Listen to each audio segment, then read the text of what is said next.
The glass tower of Black Industries pierced the Seattle skyline like a crystal sword, its windows gleaming under the midnight moon. Inside the 52nd floor, Victoria Chen moved quietly through the shadows, her cleaning cart rolling softly across the polished marble. Her dark hair was pulled back in a simple ponytail, and her worn uniform hung loosely on her thin frame. She had been working the night shift for 8 months. Invisible to the powerful executives who ruled this corporate kingdom during daylight hours, Victoria paused at the massive windows, gazing out at the city lights below. Her reflection stared back, tired eyes revealing the weight she carried. At 26, she should have been living her dreams, but instead, she spent her nights mopping floors and emptying trash bins. Her art supplies sat untouched in her tiny apartment, buried under medical bills and past due notices. Every paycheck went straight to her mother's cancer treatment, leaving nothing for herself or her abandoned dreams of becoming a painter. The unexpected summons. The sound of expensive leather shoes on marble made Victoria turn sharply. James Mitchell, Sebastian Black's assistant, approached with his usual professional demeanor. His gray suit was perfectly pressed even at this late hour, and his kind eyes held an apologetic expression. "Miss Chen," he said softly, not wanting to startle her further. "Mr. Black requests to see you in his office immediately." Victoria's heart stopped. In 8 months of cleaning, she had never spoken directly to the CEO. Sebastian Black was a legend in the business world, a 32-year-old genius who had built his tech empire from nothing.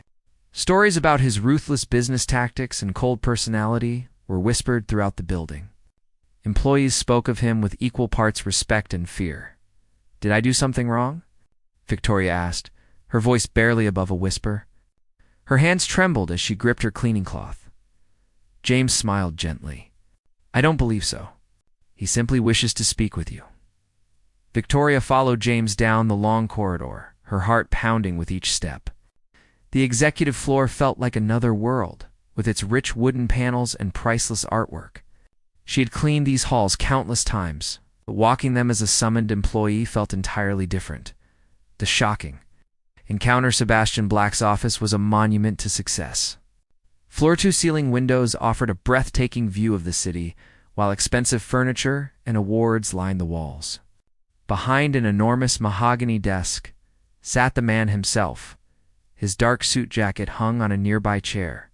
His white shirt sleeves were rolled up, revealing strong forearms as he worked on his laptop. His black hair was slightly tousled, as if he had been running his hands through it in frustration. When Victoria entered, Sebastian looked up slowly. His piercing blue eyes studied her with an intensity that made her feel exposed. He was handsome in a dangerous way, with sharp features and a presence that commanded attention. Everything about him spoke of power and control. "Victoria Chen," he said, his deep voice filling the silence. It wasn't a question, but a statement, as if he were confirming her identity for some important decision. "Yes, sir," Victoria managed to say, her voice shaking.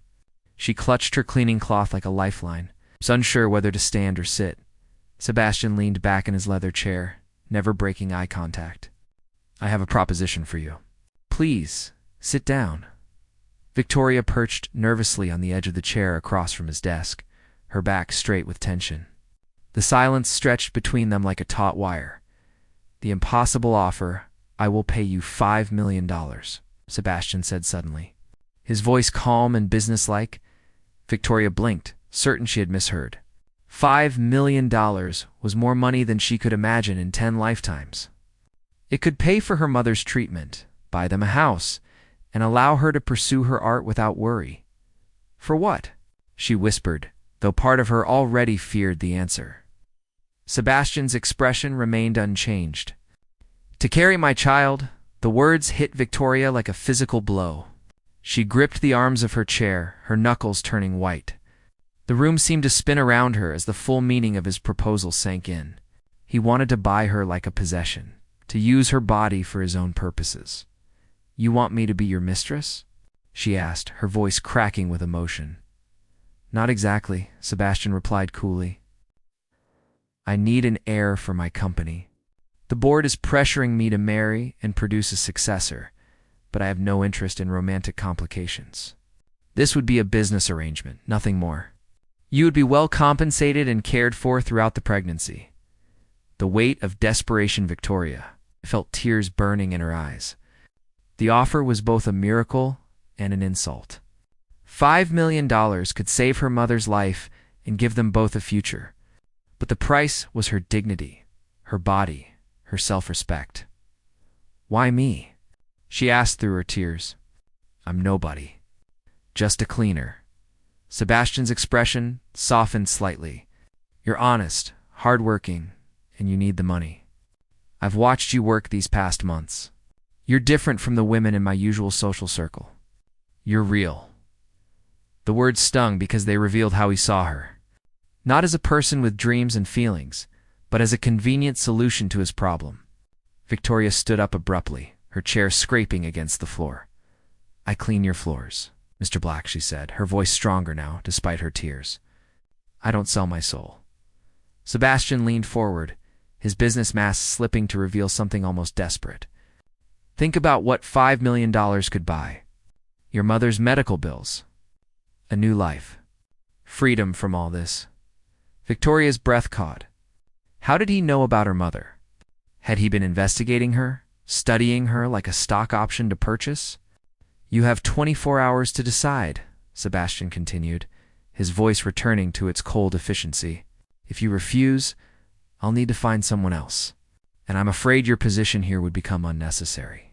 The threat was clear. Take his offer or lose everything.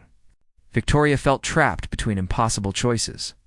Her dreams and dignity on one side, her mother's life on the other. A heart in turmoil, Victoria stumbled from the office, her vision blurred with tears. The hallway seemed endless as she made her way back to her cleaning cart.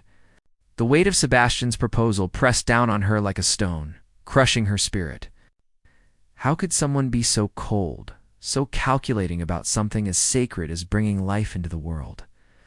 She thought about her mother lying in the hospital bed with machines keeping her alive. The doctors had said the experimental treatment could save her, but insurance wouldn't cover it.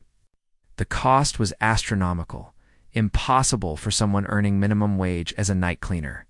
$5 million. The number echoed in her mind like a siren's song. It could buy her mother's life, could give them both a chance at happiness. But at what cost to her own soul? Victoria sank onto a nearby bench, her cleaning supplies forgotten. She pulled out her phone and looked at the last photo she had taken of her mother, smiling weakly from her hospital bed. Her mother had sacrificed everything to raise Victoria alone, working multiple jobs and going without so her daughter could have opportunities. Now it was Victoria's turn to sacrifice. But was this the right choice? Could she live with herself if she agreed to Sebastian's cold proposition? Could she live with herself if she didn't, and her mother died as a result? As the city lights blurred through her tears, Victoria realized that Sebastian Black had just offered her the hardest decision of her life, and she had less than 24 hours to choose between her pride and her mother's survival. Victoria returned to her small apartment as dawn painted the Seattle sky in soft pastels. Her mother's medical bills covered the kitchen table like fallen leaves, each one a reminder of the impossible situation she faced. She sat among them, Sebastian's words echoing in her mind. $5 million. More money than she had ever dreamed of. Offered for the most personal sacrifice imaginable. She picked up her phone and scrolled through photos of her mother. Rose Chen had been a beautiful woman once, full of laughter and dreams. She had come to America with nothing but hope, working in restaurants and factories to build a life for her daughter. Now she lay in a hospital bed, her body fighting a battle that money could win or lose. Victoria's art supplies sat dusty on a shelf, abandoned dreams waiting patiently for her return. She had always planned to paint her mother's portrait, to capture her strength and love on canvas, but there had never been time, never been money for such luxuries. Now, there might never be another chance. Her phone buzzed with a text from the hospital. Her mother's condition was worsening. The doctors needed an answer about the experimental treatment soon. The return to Black Industries the next evening. Victoria walked through the glass doors of Black Industries with heavy steps. Her decision felt like a stone in her chest, weighing her down with each breath. She had barely slept, barely eaten, her mind spinning between hope and despair. James Mitchell was waiting for her in the lobby, his kind eyes filled with concern. "Miss Chen," he said gently, "Mr. Black is expecting you." As they rode the elevator to the top floor, James spoke softly. "For what it's worth, I've worked for Sebastian for 5 years. He's not as cold as people think. He's just forgotten how to trust." Victoria looked at him with surprise. It was the most personal thing anyone had ever said about the mysterious CEO. Breaking Point Sebastian was standing by his office windows when Victoria entered, his silhouette dark against the city lights. He turned slowly, his blue eyes searching her face for an answer. "Have you made your decision?" he asked, his voice carefully neutral. Victoria stood in the center of his office, her hands shaking. She had rehearsed this moment 100 times, but now the words wouldn't come. Instead, something inside her cracked open like a dam breaking. "Do you know what it's like?" she whispered, tears streaming down her face. "To watch your mother dying and know you can't save her? To work 3 jobs and still not have enough? To give up every dream you've ever had?" Sebastian took a step toward her, his composed mask slipping. He had expected a simple yes or no, not this raw display of human pain. Victoria continued through her sobs. "You think you can buy anything? Buy me? Buy a child? Buy a legacy. But you can't buy love. You can't buy the way my mother held me when I was scared, or the way she worked her fingers to the bone so I could have a better life." Her voice broke completely. "And now I have to choose between saving her and selling my soul. How is that fair? How is any of this fair?" A heart awakened. Sebastian watched Victoria cry, and something shifted deep inside his chest. He had built walls around his heart after his parents' bitter divorce, after watching love destroy his family's empire. He had convinced himself that emotions were weaknesses. That business was cleaner than feelings, but seeing Victoria's pain, her genuine love for her mother, her desperate courage, he remembered what it felt like to be human. "Victoria," he said softly, moving closer, "I'm sorry. I didn't think about what I was asking of you." She looked up at him through her tears, surprised by the gentle tone in his voice. Sebastian knelt beside her chair, his eyes level with hers. "Tell me about your mother," he said. "Tell me about your dreams." For the next hour, Victoria found herself sharing her life story with this powerful stranger. She told him about her mother's strength, about her own abandoned art, about the nights she spent sketching by hospital bedside lights. Sebastian listened without interruption, his cold facade melting away piece by piece. "The unexpected connection. I lost my parents when I was young," Sebastian finally admitted, his voice rough with emotion. "Not to death, but to their own selfishness. They destroyed each other, fighting over money and power. I swore I would never let emotions make me that vulnerable." Victoria saw something in his eyes she had never expected: pain, loneliness, the same fear she carried in her own heart. "But you're not your parents," she said gently, "and building walls doesn't protect you. It just makes you a prisoner." Sebastian stood and walked to his desk. But instead of the contract, he picked up a framed photo. It showed a young boy with his parents, all smiling at a family picnic. "I had forgotten how to trust," he said. "How to see people as more than business transactions. But you, cleaning my floors at midnight, working for your mother's life, painting dreams on your break times, you reminded me what real strength looks like." A new proposal. Sebastian turned back to Victoria. But this time his eyes held something different. Not calculation, but genuine care.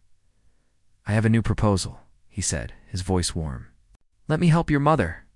No contracts, no conditions. Just one human being helping another." Victoria stared at him in shock. "I don't understand. The experimental treatment, the medical bills, whatever she needs. Consider it a gift. And when you're ready, when your mother is well, I'd like to take you to dinner. Not as a business arrangement, but as Sebastian and Victoria. Two people who might have more in common than they thought." Tears filled Victoria's eyes again. But these were different tears. For the first time in months, they carried hope instead of despair. 3 months later, Rose Chen sat in a sunny hospital room. color returning to her cheeks as the experimental treatment worked its miracle.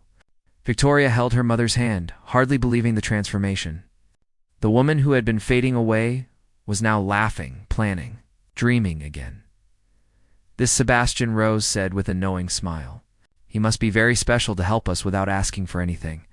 Victoria blushed. Over the past months, Sebastian had visited the hospital regularly, bringing flowers and genuine concern. He had also quietly arranged for Victoria to have flexible work hours so she could spend more time with her mother and return to her art. "He's different than I thought," Victoria admitted. "Underneath all that power and money, he's just someone who forgot how to trust people." Sebastian appeared in the doorway. He was carrying coffee and wearing a smile that transformed his entire face. Gone was the cold businessman, replaced by someone warm and caring. "How are we feeling today, Mrs. Chen?" he asked, settling into the chair beside Victoria. "Better, thanks to you," Rose replied. "But I think my daughter's been feeling better too. She's been painting again." Love Bloom's Victoria had indeed returned to her art, inspired by hope and healing. Her latest painting showed a woman reaching toward the light, breaking free from shadows. It was her mother's story, but also her own. Sebastian had become a regular part of their lives, not as a powerful CEO, but as a friend who genuinely cared. He brought lunch during Victoria's break times, listened to her dreams about opening an art gallery, and slowly shared his own fears and hopes. One evening, as they walked through a Seattle park, Sebastian stopped beside a fountain where coins glittered in the water. "Make a wish," he said. Handing Victoria a penny, she closed her eyes and tossed the coin, watching it sink among the others. "What did you wish for?" Sebastian asked. "That my mother stays healthy, that I can make her proud with my art, and that good people find happiness," she said with a smile. Sebastian was quiet for a moment. Then he pulled out his own coin, closed his eyes, and made his wish. As it splashed into the water, he turned to Victoria. "I wished that I could spend the rest of my life making you as happy as you've made me," he said softly. The real proposal 6. Months after that terrible night in his office, Sebastian took Victoria to the roof garden of Black Industries. The space had been transformed with fairy lights and her own paintings, displayed like treasures against the Seattle skyline. "Victoria," he said, taking her hands in his, "you taught me that love isn't a business transaction. It's not something you buy or negotiate. It's something you give freely, without expecting anything in return." He knelt down, pulling out a ring that sparkled like the stars above them. But this wasn't the cold proposition of months before. This was real, born from understanding, respect, and genuine love. "Will you marry me?" he asked. "Not for money or contracts or heirs, but because I can't imagine my life without your laughter, your strength, your beautiful heart."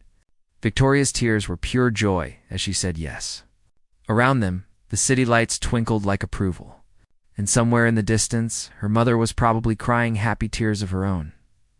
Ever after, 1 year later, Victoria's art gallery opened to rave reviews, funded not by obligation, but by Sebastian's belief in her talent. Rose Chen, healthy and vibrant, served as the gallery's first official customer, buying a painting of a sunrise breaking through storm clouds. Sebastian and Victoria stood together, watching people admire her work. He wore his wedding ring proudly, and she wore the smile of someone who had found not just love, but herself. "Do you ever regret it?" Victoria asked playfully. "Giving up your original plan for a business arrangement?" Sebastian pulled her close, kissing the top of her head. "Best business decision I ever made," he said, trading a contract for a love story. As the evening sun painted Seattle in gold, they stood surrounded by art, family, and friends. Proof that sometimes the most beautiful things in life can't be bought. They can only be given, received, cherished by hearts brave enough to trust and love. Their story had begun with a desperate proposal and tears of despair. It ended with a loving marriage and tears of joy. And somewhere between the beginning and the end, two lonely people had discovered that the most valuable things in life have nothing to do with money and everything to do with the courage to open your heart.